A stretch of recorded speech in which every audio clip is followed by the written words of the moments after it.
ஊராட்சி ஒன்றிய அலுவலகத்தை இந்திய கம்யூனிஸ்ட் கட்சியினர் முற்றுகையிட்டு போராட்டத்தில் ஈடுபட்டனர். மயிலாடுதுறை மாவட்டம் கொள்ளிடம் ஊராட்சி ஒன்றிய அலுவலகத்தை இந்திய கம்யூனிஸ்ட் கட்சி மற்றும் தமிழ் மாநில விவசாய தொழிலாளர் சங்கம் சார்பில் முற்றுகை போராட்டம் நடைபெற்றது.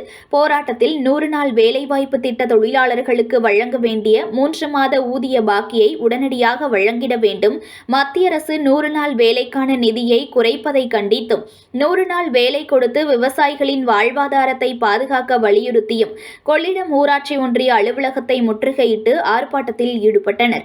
ஆர்ப்பாட்டத்தில் விவசாய தொழிலாளர் சங்கம் மயிலாடுதுறை மாவட்ட செயலாளர் சிவராமன் கலந்து கொண்டு மத்திய அரசை கண்டித்து கோஷங்கள் எழுப்பி கண்டன உரையாற்றினார்.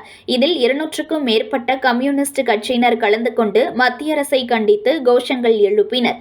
இதனால் அப்பகுதியில் பரபரப்பு ஏற்பட்டு போலீசார் குவிக்கப்பட்டுள்ளனர். செய்திகளை உடனுக்குடன் தெரிந்து கொள்ள லைக் பண்ணுங்க, ஷேர் பண்ணுங்க, சப்ஸ்கிரைப் பண்ணுங்க, மறக்காம கமெண்ட் பண்ணுங்க.